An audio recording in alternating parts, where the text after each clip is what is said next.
What's up, everybody? Welcome to Move the Sticks, presented by Zaxby's. DJ Bucky Rhett back with you for our takeaways here from Week 9. Buck, how's it going, man?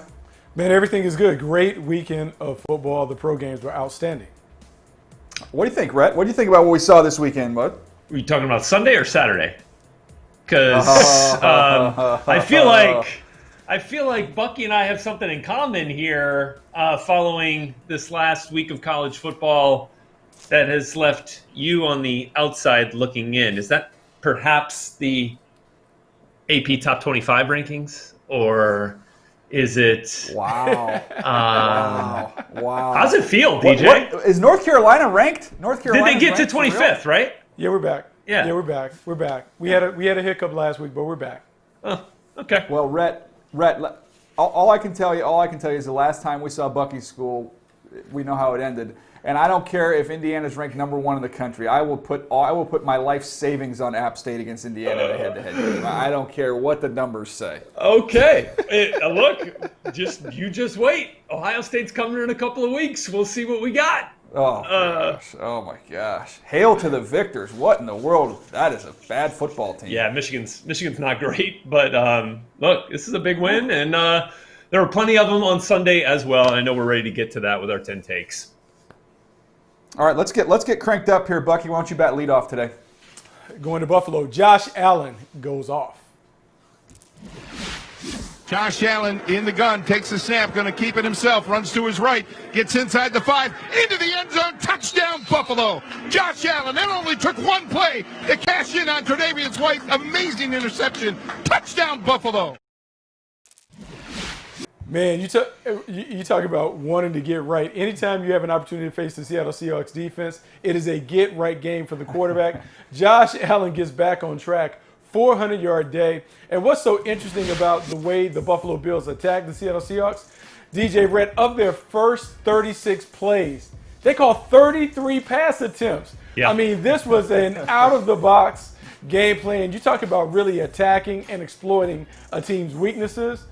The Buffalo Bills attacked the Seahawks secondary, and they did not let up until the game was over. And Buck, Brian Daboll, the offensive coordinator in Buffalo, getting a lot of love here lately after this drubbing of the Seahawks defense, and rightly so. I mean, he identified where they wanted to attack, and it was in the pass game, where the Seahawks pass defense is what the Cowboys run defense was through the first 6 or 7 weeks in the season, as in historically bad. Historically bad. Right now, they have given up over 2,800, almost 2,900 passing yards in the first 8 games. That is the most by any team in the Super Bowl era. Did you ever think, once Pete Carroll took over and we saw where this defense was trending in Seattle, that you'd ever say something like that about a Seattle Seahawks defense? They were beat time and time again. Jamal Adams coming back did not help the pass defense one bit, and that should surprise nobody that's sitting here on your screen right now. Look, and DJ, I know you're going to look at it for us in the aftermath. They did show some promise getting after the passer, but they had to do it with the blitz, where they blitzed at a higher rate on Josh Allen's 45 dropbacks than any other team we've seen in the next-gen stats era in the last 5 years. They blitzed over 50% of passes, and that was crazy. Yeah, they're able to get home with some of those, but here's the problem. And actually, I was curious about the numbers, and that's what's great about PFF, to be able to use them for this type of a resource. Because I'm like, man, Seahawks have no business playing this much man coverage. So, Buck, I went back and looked it up. They were in cover 0, man across the board, 11.8% of their snaps. And they were in cover 1, so man free, 33.8% of their snaps. Lot. They have no business with that secondary, and especially, as you've pointed out previously, that Josh Allen and this Buffalo offense had struggled a little bit working through some zones that they were facing. So to see at that point in time, you're talking about 45% plus, you're in man coverage. What am I missing here, Buck? Yeah, I really don't understand the Seahawks game plan for this, because the Buffalo Bills had struggled. They've been slowed down of late when teams that played zone. Josh Allen had a tough time fitting the ball into tight windows through anticipation. And now you play man coverage where you make it really easy for him to see where his reads are. You also give him an opportunity to flee the pocket if the pocket breaks down. I just don't like the game plan. I don't understand what the Seattle Seahawks were trying to accomplish, because this man-to-man game plan gave Josh Allen plenty of opportunities to attack down the field, and he did early and often. Now, what do you got here, Rhett? Let's keep the train moving here. Number 2. Takeaway number 2 on Sunday night. Pump the brakes on the Bucs Super Bowl bid. You got a sidecar on the backfield. Fournette, here's the snap. Brady to the 4th down. Brady flush down the box, looks downfield, throws it toward Gronkowski. It is going to be intercepted at the 30-yard line. Under pressure, and Brady threw it up for grabs, and Rob Gronkowski could not help his fellow teammate out. That was a great picture of the struggle. That was a desperation throw-it-up pass with a minute to go in the third quarter. That's how bad it had gotten for Tampa. And by the way, that tagline, that is not a cliche, your trope, pump the brakes kind of thing. That is legitimate. Go back to the pre-anti-lock brakes era where you legitimately had to pump the brakes to avoid stopping short, because like every couple of plays you were like, whoa, where did that come from for the Bucs? Where did this defense go wrong? Why can't Tom Brady complete a pass? Pump the brakes again. That's what it felt like. They were out-physicaled by Taysom Hill on defense. They allowed 12 different receivers to catch a pass from Drew Brees in this game. They flustered Brady all day with pressure. He threw 3 interceptions. There was no hope on this day for the Bucs offense, who ran the ball an NFL all-time low 5 times in this game. So, I also go back to the fact that you rarely had a game this season in a shortened offseason for a team with a new quarterback where Chris Godwin, Mike Evans, Rob Gronkowski, Scotty Miller, and that whole crew were all healthy at the same time. And now you throw Antonio Brown into the mix. Everything just seemed off for the Bucs offense on this day. But I will say this. Brady gave us a very Belichickian description of the loss. He said we didn't play well in any phase of the game. That's an understatement. He also said it's a poor performance by a team that has a lot ahead of it. So let's judge it this way then. Maybe Brady's right, but for a team that has garnered a lot of Super Bowl buzz and goes to work every day in the shadow of the building that will host Super Bowl 55, it sure seemed like the visitors from New Orleans are a whole lot closer to a February appearance at Raymond James Stadium. Red, this was a very interesting game because I think what we saw was everything that we've seen pop up on film regarding the Tampa Bay Buccaneers finally reared its ugly head on a major stage. We saw them struggle against the New York Giants on a Monday night. We have seen them potentially give up big plays in the passing game, but for whatever reason, the quarterbacks haven't seen them because they've blown coverage and assignments. Against the New Orleans Saints, all of that stuff showed up. And then when the Saints on defense were able to get after Tom Brady, you saw that Tom Brady, under pressure, is prone to make mistakes. I think this is a team that certainly has the capability to go to the Super Bowl, but they have a lot of work to do to tighten up the issues that could prevent them from getting on a deep and extended postseason run. Yeah, Buck, 1-9. Brett talked about all the concerns. 1-9 on third downs. And on the aftermath, we'll show it. Three of them were intended for Gronk, and there's no separation there.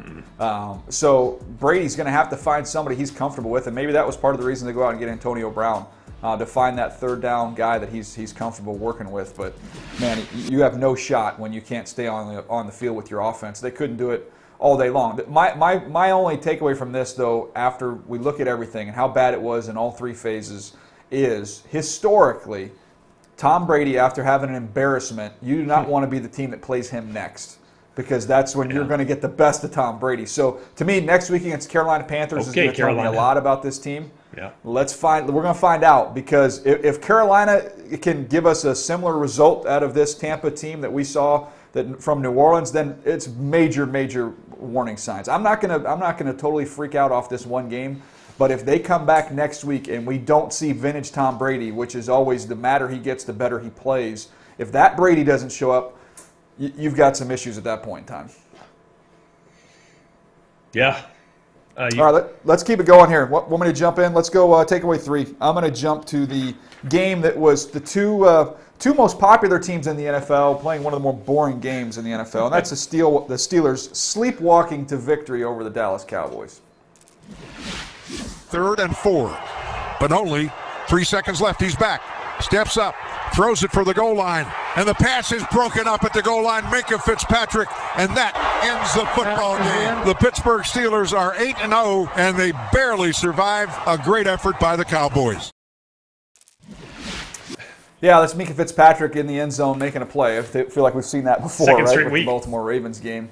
Exactly. So nice to see him making a play there. But this is a Steelers team was not at their best. They didn't run the ball as well as I think they would have liked.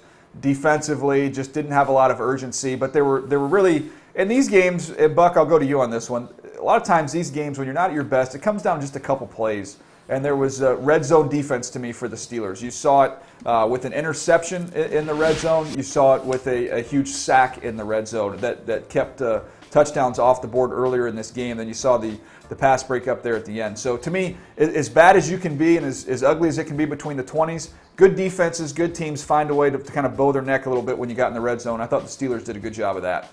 They did do a good job of that. They flexed when they needed to flex, but this was a very difficult game for them. I would say the Dallas Cowboys had the perfect game plan for them.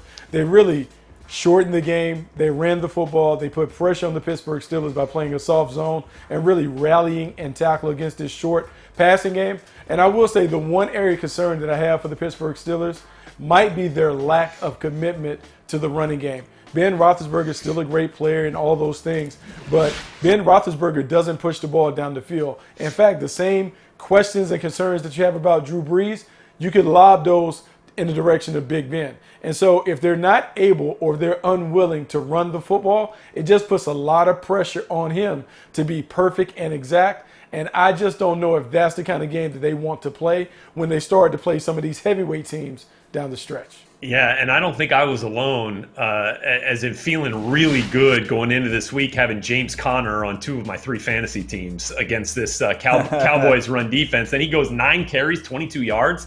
They only go 46 total rushing yards against a team that has been historically bad against the run.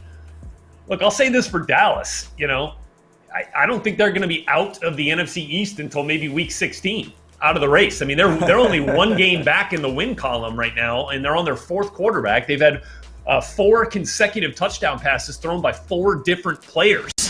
I mean, that's just the state of the Cowboys. You might get Andy Dalton back for their next game, but maybe some of the patience is starting to pay off with their defense a little bit. They have been much improved defending the run in the last couple of weeks, although they didn't set the bar very high to start the season. But again, it just seems like you're never out of it in the East. Maybe they're getting better, maybe getting a little bit healthier. Neville Gallimore, I thought, played pretty well for the Cowboys, the rookie defensive tackle against Pittsburgh. So, I'm just, you just can't count anything out in the NFC East just yet. No. Yeah, it's crazy. Not a single team, Bucky, has a positive point differential in the NFC East. No, not a single team. But I think Red is onto something. They have gotten better. We'll see what it looks like in the NFC East. Yeah. It's a bad division, but someone has to win. It's the truth. Yeah. Well said. All right, Buck, what's your next takeaway? Hey, the Ravens grind out a tough one. Power formation here. Double tight end set. Play action. Jackson keeps it. Sweeps around the left side. He will stroll in for the touchdown. Lamar Jackson. He fooled everybody on that play. This was a very, very tough game for the Baltimore Ravens. There was a lot of conversation about Lamar Jackson and if the NFL has caught up to him. And even though he didn't put up great numbers, this was a huge test, and I think he passed it with flying colors. The Indianapolis Colts played a lot of zone defense, and in the second half, Lamar Jackson settled down, took what the defense gave them, nickeling down the ball down the field, ran a little bit, and this Ravens offense was able to generate enough points to win. Defensively, I think they do what the Ravens always do. They get after it, they knock the ball around, they create turnovers, and they were able to make Phillip Rivers uncomfortable, and with an older quarterback who is immobile, making him uncomfortable was the key for them to be able to force some of those turnovers. Bucky, I think you hit it on the head. I think this was a huge development for Lamar Jackson in the second half. I mean, this is a player that as a starting quarterback for the Ravens has never led a comeback after trailing at the half. This was the first time they did it here against the Colts, given it wasn't a huge deficit. But still, they figured things out in the second half. And while I want to continue talking about things that actually matter in this game, I can't, because I just keep having the visions of Phillip Rivers tripping over the 35-yard line, laying down like he's laying in the middle of a railroad track as Chuck Clark comes flying through, putting his hands up. I mean, like it felt like All of Us versus 2020 this year. I mean, it's just like just watching everything go right by us, right over us. I thought that was just hilarious. But anyway, I digress. You got more important things to say, DJ? No, well, it's along the same lines of stupidity.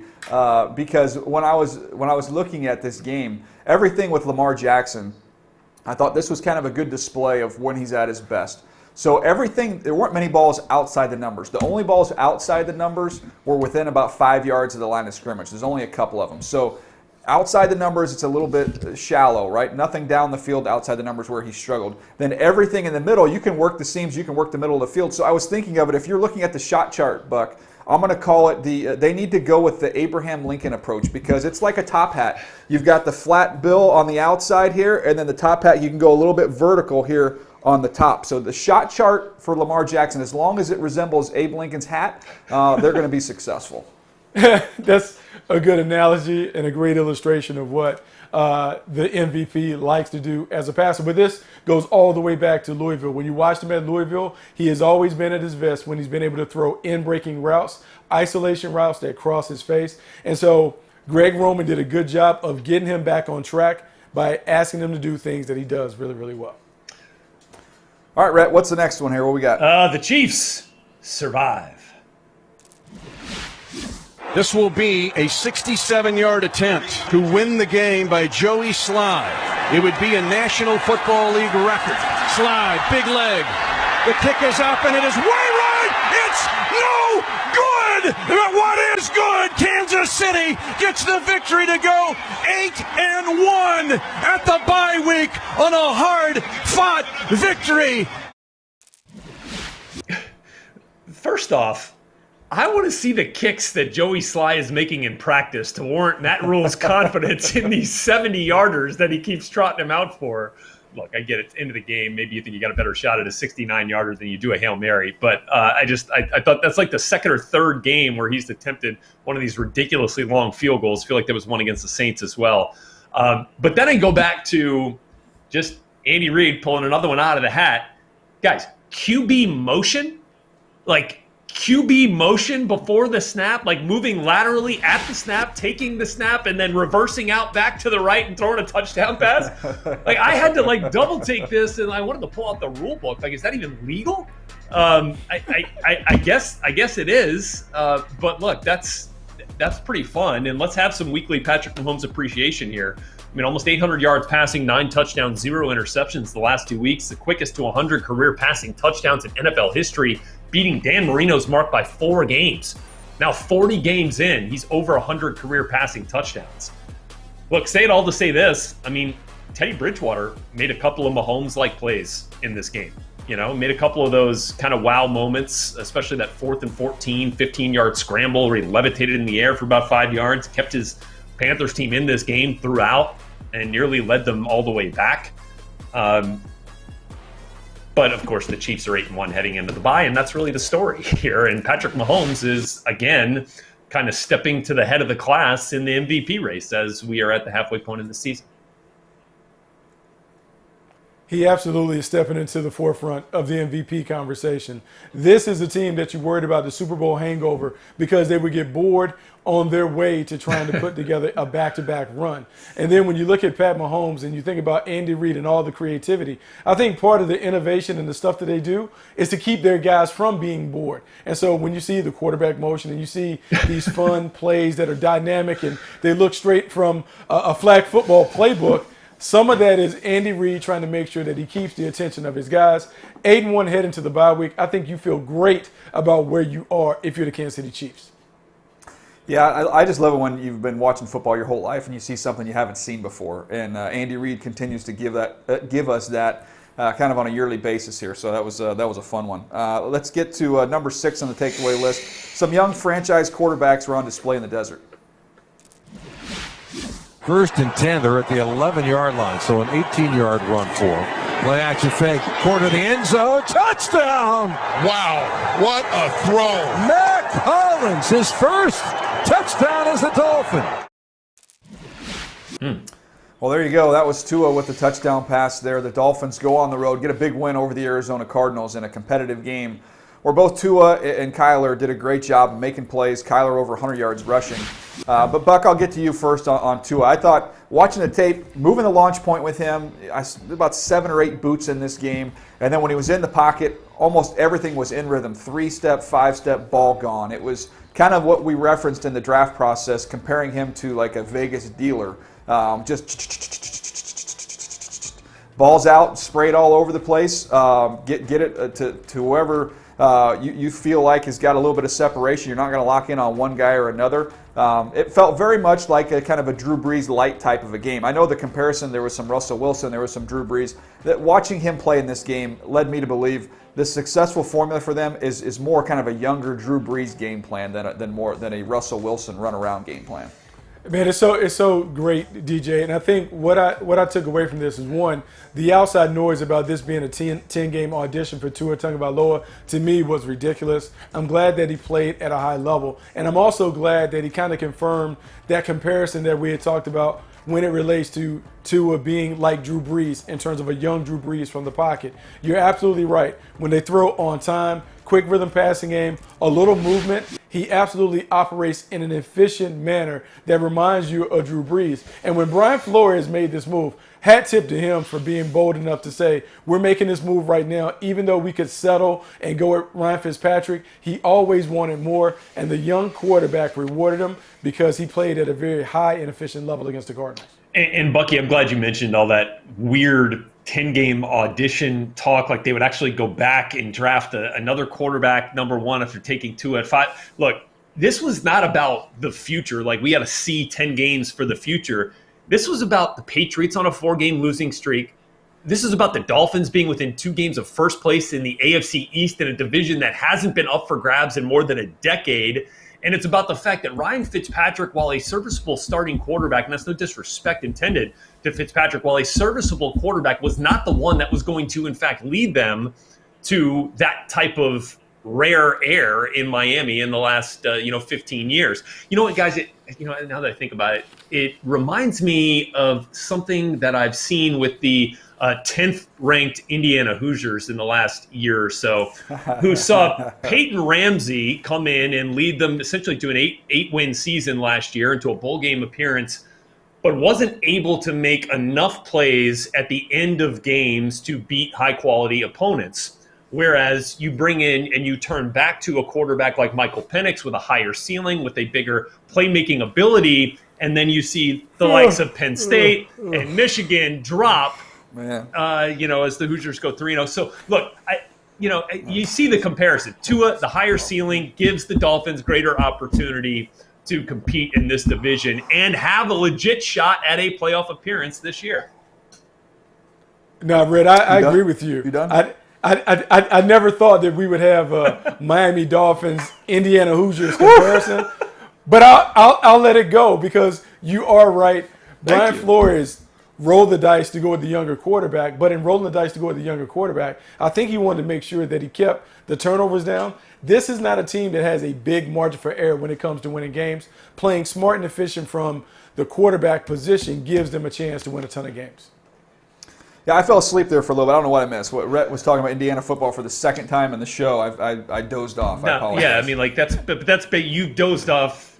So has App State so much so far this season. So. Oh wow, we've got one loss. That's it. Early in the season, we're gonna be fine. We're gonna win a conference. We'll go win a bowl game. That's what we do. All right, let's. I do want to tease one thing here to kind of wrap this thing up on these young quarterbacks because. The Dolphins, if you look inside that division, the Bills got their quarterback now with Josh Allen. He's proven that with what he's done this year. It looks as though Miami has their quarterback, which is going to free them up with Houston's pick, which looks like it could be a top 10 pick here to go get another big-time impact player as well as their own first-round pick. So a lot of draft capital still left. And we're going to get to the Monday night game at the end of the episode here coming up in a little while because those two teams are the two that don't have that quarterback of the future nailed down. Maybe it's Sam Darnold, we don't know, but neither one of those teams can have the same comfort level as the teams do in Miami and in Buffalo.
All right, welcome back to the Takeaways Pod. And look, we're right now at number 7. I'm going to get right to it. With the Tennessee Titans, the Titans find a way to bounce back. Tannehill takes the snap, looks, fires deep downfield, going for Brown. He caught it at the 10, at the 5. He stretched the ball. Touchdown! Titans! A.J. Brown with play strength to spare. And the Titans have a 40-yard TD.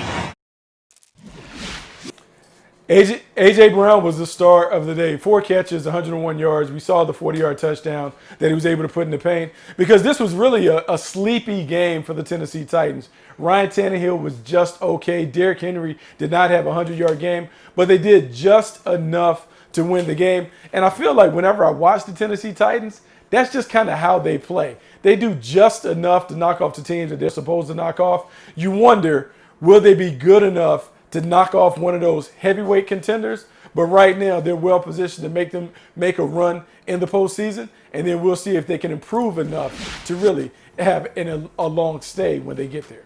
Yeah, but you can't say the same for the Bears, who now have 3 straight losses to quality opponents, which make those 3 consecutive wins to start the season look more and more like a mirage, as every one of those teams are now well under 500.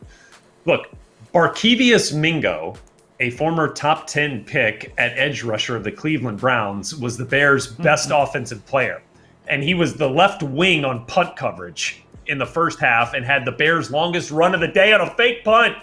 It went for 11 yards, and you know what the Bears' offense did with it? You know what they did with it? They went 3 and out, which is why they had the punt team on in the first place. And so, look, I get it. They've got some injuries along the offensive line. So does every team in the league here at this point. Their run game is non-existent. The pass game is, it's anemic. And it makes it feel like the 3-point lead that the Titans held for a good part of this game was insurmountable for the Bears. They filled the stat sheets with some garbage numbers towards the end and brought it within a score late, but it never felt like this game was in doubt, even though the Titans had a slim lead throughout the entire first half. The Bears' offense is just an absolute perplexing mess at this point, DJ. Yeah, there's a lot of lakes in the Midwest, and right now I feel like Mike Zimmer and the Minnesota Vikings they just have got the Chicago Bears on the hook, and they're starting to just quickly just kind of reel them in. It just seems like a matter of time, Buck, before you're going to see the Minnesota Vikings, who are at 3-5 right now, are going to end up catching up to the Chicago Bears just because there's just no offense. I mean, they can't score. You look at Minnesota and some of their issues, and defensively they kind of weren't what they were previously. But when I look at that team, they can score points. I just look at this Bears team and trying to figure out how the heck they're going to maintain a winning record as we come down the stretch here the second half of the season with this offense. I don't see it.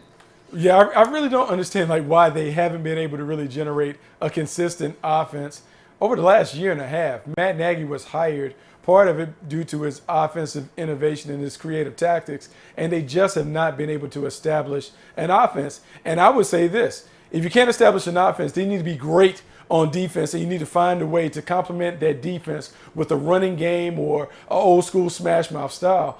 But what they're doing right now doesn't work for me, and it certainly isn't working for this team. Matt Nagy has a lot of work to do when it comes to crafting this offense. Well, DJ, you led us right into it, talking about the Vikings. That's where I'm going to go with the next takeaway here. At number 8, the Vikings starting to string it together. 1st and 10 from the 30, handoff, Dalvin shakes a tackle at the 25, and the race is on, and it's loose! Touchdown! 70-yard touchdown this time by the best in the business, baby, Dalvin Cook. Yeah, some interesting symmetry here in this game. Paul Allen on the mic there for the Vikings radio network. I, as a Detroit Lions fan, well, my dad was working for them for about 8 years, from 2008 to 2000 and whatever it was, 15. I heard Paul with that very same call way too many times, but with Adrian Peterson toting the rock, yeah. And there he is on that field suiting up for the Lions. Like, it just, It just kind of shows you some of the embarrassment of riches that the Vikings have had here at running back, because Dalvin Cook, if not for the Vikings sub 500 record, if not for their standing in the division at this point, and if not for missing 2 games, guys, he might be leading the MVP race at this point. I mean, I'll just give you one here. He's just the 3rd running back in the Super Bowl era with 12-plus rushing touchdowns, 5.7 yards per carry in his first 7 games of a season since not even Super Bowl era, in NFL history, because you're going all the way back to Jim Brown in 1958 and Terrell Davis in 1998. Both Hall of Famers, both won the league MVP that season. That's how good Dalvin Cook has been. He's got the ability to break a game wide open like he did on that long run against Detroit. He has been just impossible to stop. Over 225 yards from scrimmage each of the last 2 games. Guys, if he keeps putting that up, like, we might have to start talking about him as an MVP. I mean, he's been terrific. And I think the thing that all scouts and general managers will talk about with Dalvin Cook, this is the perfect marriage between a player's talent and the scheme. We were excited about Gary Kubiak taking over as the offense coordinator because we know what that stretch bootleg system looks like, that wide zone. And then when you take a player like Dalvin Cook, who is a perfect zone runner, you've seen the fireworks. The last 2 weeks, we've seen him go absolutely bonkers with the rock in his hands. The Minnesota Vikings are slowly creeping up on the competition in the NFC North because of that running game and Dalvin Cook. It's an interesting develop to keep an eye on because it looks like they may make a run, and it could be fascinating to watch Dalvin Cook get all of the recognition that he so deserves. That's what I love, is that there's people actually listen to the pod, because, Buck, you mentioned we talked about this. And I just typed in, move the sticks, Dalvin Cook MVP. And on our June 5th episode, we were talking and said it's Gary Kubiak has long been one of the best play callers in the NFL. I think if you're going to see Dalvin Cook be in the running as the MVP of the league. The run game is outstanding. They've upgraded the offensive line. It's all set up for Dalvin Cook and this Gary Kubiak system to have a monster year. So I feel like we were out in front of this one, Buck. Well, I just filled out my midseason predictions, and I didn't go all the way at MVP, but I did Offensive Player of the Year is going to be Dalvin Cook. I mean, amazing. He is absolutely amazing. Yeah, I feel like we're on that one. All right, let's keep it going here. Takeaway number 9, and this is a very specific takeaway here. Isaiah Johnson, big backup corner for the Las Vegas Raiders, 6 foot, 210 pounds. Trayvon Mullen, he got hurt. In comes Isaiah Johnson, and Isaiah Johnson saved the day. Herbert in the shotgun. This is the game. Snap. They rush forward. Goes to Parham. Jump ball. Caught. Waiting for the signal. Signal is touchdown. Touchdown Chargers. No doubt they will get a look at it, but the signal on the field is touchdown. And it does. It is going to be incomplete. I've never seen anything like it. Oh, money. I've never seen anything like it. No, say it ain't so. Yeah, that was money. That was money on the call there. Think about this, guys. So Matt Money Smith, my play-by-play partner doing these Charger games, in the New Orleans game, one of the officials underneath the uprights, we're calling the game off monitors. So one of them signaled that it was good for Michael Badgley at the end of regulation, which would have won the game for the Chargers. So Money makes the call. Field goes up. It's good. Chargers win. Chargers win. Chargers didn't win. Then we go last week. KJ Hamler in the end zone. The pass is thrown. Referee signals incomplete. It's incomplete. Chargers win. Chargers win. No, Chargers did not win. And then this week, Donald Parham, touchdown. Chargers win. You just heard the call. No, Chargers didn't win. Has it ever been in the history somebody has had three calls, and Money's had 3 calls where we're sitting there calling the game, believing that they've won the game, only to find out that they haven't. A microcosm of what's been going on with the Chargers all year long here, in games but can't finish. But Isaiah Johnson, I thought it was interesting. And Buck, I'll go to you on this one, because Nevin Lawson's 5'9" corner, and on the other side you've got Isaiah Johnson, who's 6'2". And I thought by formation they could have manipulated matchups. They could have found a way to get Mike Williams. Even if it wasn't Mike Williams, I'd rather take my chances with Keenan Allen working on Nevin Lawson than to throw 2 jump balls at one of the biggest corners in the NFL for the last 2 shots you had at it in the game. Look, Mike Williams had it until his head hit the ground. I think and the ball came out, and then Parham had it until Johnson was able to poke it out. So I give Johnson a lot of credit for saving the day, but I didn't love throwing 2 jump balls at a 6'2" corner. No, I'm not in love with the fade ball in general. It's a low percentage pass, and yet each and every week we see teams lean on that play call with the game on the line. I will say this about the Chargers, and I know it has to be frustrating to be a Chargers fan. This quarterback he is fantastic. He does a great job of keeping them in the game. And without 3 offensive linemen, without his number 1 running back, and just kind of doing it with a unique patchwork offensive line, he has been able to do it, and he puts them in a position to win. But at some point, the Chargers have to win some of these close games. Man, the heartbreak each and every week has to be tough on anybody associated with the franchise. You guys both just led into my thought perfectly. I have it written down here in my notes. It's heartbreak versus Herbert. How do you balance that if you're a Chargers fan? Because Herbert has been so good. He's only getting better. There's fun pieces around him all over the offense. They're going to continue to upgrade the offensive line. Eckler's going to come back here at some point, right? And then you just have your heart ripped out of your chest at the end of every game. So here's my proposal. Watch the game for 57 minutes. Watch Justin Herbert. Watch Justin Herbert throw it all over the field, make these terrific tight window throws, deep ball throws. Enjoy it. Enjoy yourself. Bask in that glow that you have found a franchise quarterback. And then turn the game off. Just turn it off.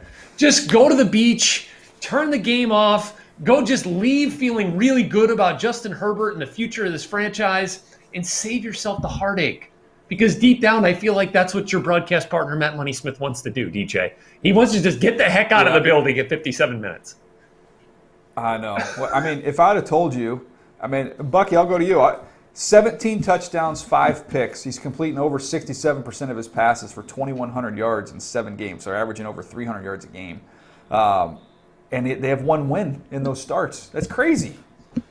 It's really unbelievable. And it's unbelievable a team that is as talented as the Chargers. Yes, I know they've been injured, they've been beat up, but you look at the talent on this team, there's no reason why this team shouldn't be a top 10 team in the league. And for whatever reason, they just can't finish. They just can't find their way to the winner's circle. And I really don't know how you change it. I don't know if there's things you can do in practice, but it won't change until they win that big game. And I thought Sunday was that opportunity for them to win a big game, to win a close game, and maybe that would kind of open up the lid on their ability to win.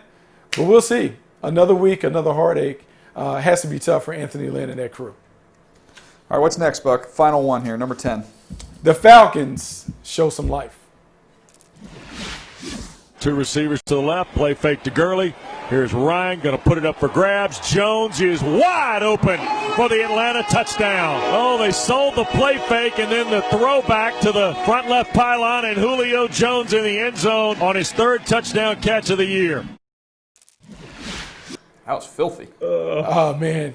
Oh, Julio Jones, one of the best route runners in football, continues to get them each and every week. And when I look at this Atlanta Falcons team, Raheem Morris could have this team sitting at 4-0 under his direction. They're 3-1. They're playing better. The defense is playing better. It's still ugly for them at the end of the games, but they are finding a way to win. And at some point, man, if he keeps chalking up dubs in the win column, I think Rich McKay and their ownership staff, they're going to have to consider him as a head coaching candidate. And I don't know if any of us thought that was a legitimate consideration when he was elevated to the interim head coach. Well, and kind of an off-the-cuff type of comment, owner Arthur Blank did say if Raheem Morris went 11-0 that he would consider him for the full-time head coaching job. Maybe he'd overlook the Gurley gaffe at the end of the Lions game, that would have made them 4-0 at this point if he does win out. Maybe 10-1 will be good enough. But look, this is just what frustrates you about Atlanta the last, every year since the Super Bowl. The talent has been there. The talent has been there on offense. The talent has been there on defense, even though they've had some trouble rushing the passer. They've done that a little bit better this year with Dante Fowler. But they're just so frustrating that you could start a season 0-5, and now you have this big turnaround, and they're 3-1, and gosh, they're not too far out of the playoff race, as it sits right now. With us going to 7 playoff teams in each conference this year. Look, I think that's still a little bit of a stretch, but look, it's interesting, right? You wonder though where they'd be if they'd have made a move. If this truly was what needed to happen, why didn't you make the move following last season? I know you finished winning 6 of 8, but still you started 1-7 last year. So, it does beg the question, why wasn't there more consideration to something like this done before the start of the season? Well, I just think it's interesting because if Raheem were to get the job, I think whatever path that you're on, right? If you're on this path with Dan Quinn, Thomas Dimitroff. If you go with Raheem, I think the path just alters a little bit, right? I think you're going to see some tweaks and some changes, but for the most part, you're going to stay committed to the guys you've got there, and they're going to try and continue to do what they've done.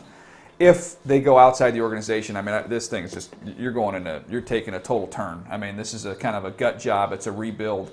Bucky, where are you on that? But to me, if it's Raheem, I don't see this as being I don't think he's going to be the head coach for them to do a total tear down and rebuild. To me, it feels like, man, we're close. We just tweak a couple things and off we go. Well, DJ, there's a couple different things at play because remember, not only do you have Raheem, but you got Rich McKay, who has stepped back into the main decision-maker role, and he elevated Rustin Webster. And so if you keep this the same, you would like to think that they're going to kind of roll with it the way that it is rolled previously. Yes, you'll make some tweaks and adjustments, but if you bring somebody else in, you're absolutely right. You may take 2 steps back before you begin to make some progress going forward. If you're ownership, what do you feel most comfortable doing? Do you feel comfortable overseeing a complete teardown, or do you want to tweak it and be convinced that, hey, there's just a few things that we need to do to get back on track and reemerge as a team that can compete in the NFC South? Let me check my math on this here for a second. Rustin Webster, talking about the former GM of the Tennessee Titans, right? Who had joined the Falcons scouting staff, who, when he was with the Titans, fired Ken Wisenhunt and had Mike Mularkey step in as the interim coach and then ended up hiring Mularkey full-time, right? Am I wrong on that? Mm-hmm. I think double check. Right. I think that sounds right. I mean, look, it's kind of setting up that way, isn't it? Here, in Atlanta. Well, Red, it makes sense because you have to go all the way back. If you look at the history, all these guys were together with the Tampa Bay Buccaneers. Rich McKay was the GM. Rustin Webster was a guy that rose from the ranks of being a area scout to being a national scout. Raheem Morris was on that staff when they won the Super Bowl as a secondary coach. So for the sake of synergy, you could see that move made because of the comfort level that everyone has with everybody, as opposed to stepping outside of the organization, bringing in new faces, new ideas, new voices.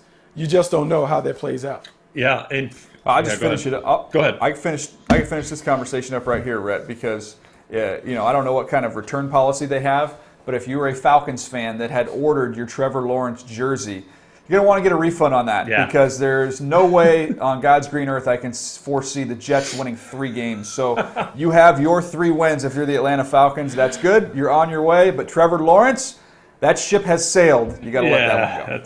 You're gone.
All right, it's time for our player spotlight. Looking at this game here in the AFC East, I think it's safe to say the season has not gone the way either the Patriots would have liked and especially the way the Jets would have liked thus far, Buck. But who do you like in the game tonight? Who are you keeping an eye on, I should say, in the player spotlight presented by Zaxby's?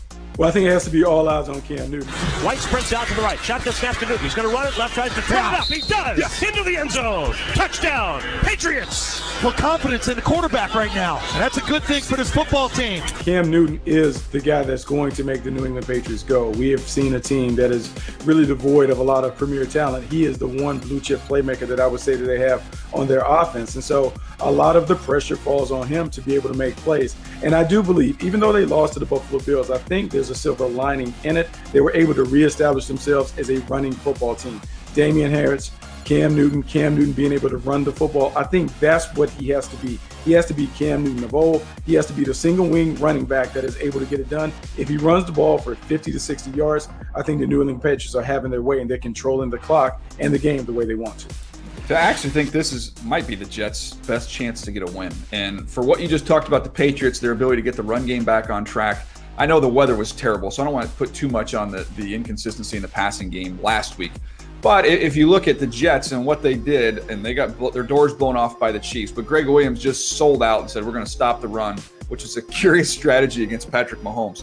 But anyways, the ball went sailing over their heads. They gave up a bunch of plays in the pass game. But I anticipate you're going to see the same formula this week for the Jets. They're going to try and do the same thing. Sell out, and they're going to try and force the New England Patriots to throw the football. Now, can they have similar success to what the Kansas City Chiefs had? That's to be determined. We'll see. I think that'll be a big key to this game. But for me, my player to watch, I'm going to go to the Jets, and I'm going to go with the rookie Denzel Mims. Back to throws Darnold. Looks right. Throws a bomb down the right sideline for Denzel Mims. He walls off the coverage and makes the catch out near midfield. Denzel Mims with his first deep ball from Sam Darnold. We've seen with Mekhi Becton, when he's been on the field, he's been pretty dominant force there at left tackle. Unfortunately, Denzel Mims, due to injury, we didn't get to see him very much. And now we start to see him over these last couple weeks get healthy. He's had, I believe, 4 catches in each of the last 2 first halves, and they have not got him involved in the second half of those games. So I want to see Denzel Mims get the ball early, and I want to see Denzel Mims get the ball often to see what you have in this young rookie wide receiver. Look, he has to be a big-time playmaker, and they have struggled in coverage a little bit at the New England Patriots. They've shown signs. We'll see if Stephon Gilmore is able to come back and give them something. But right now, this is a game that, even though the records are what they are, I think is a very, very competitive game because both teams are trying to find their identity, and both teams are really desperately trying to find a win. Well, I know this is scientific. As somebody who went to Appalachian State, this is a fact. Sometimes 2 bads make 1 good. I don't know. It might not be true. I don't know. Well, there you have it. That was the player spotlight presented by Zaxby's.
Well, it's been a fun show today looking at the takeaways. And as we've kind of finished looking back, Buck, I'm excited to look forward because we've got a huge matchup coming up next week in the NFC West. Rams and Seahawks, always one of the best of the year.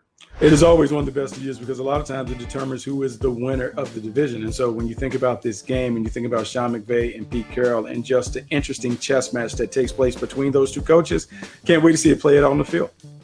Yeah, no more injuries, please. There's been enough injuries this NFL season. Let's keep everybody healthy. Let's get to the finish line here. We got some big games coming up again. We'll have you covered with the recap of those games with our takeaway show next Monday. So I hope you look forward to that. I hope you enjoyed it today. We've had a lot of fun. We do appreciate you hanging with us. We'll see you next time right here on Move the Sticks, presented by Zaxby's.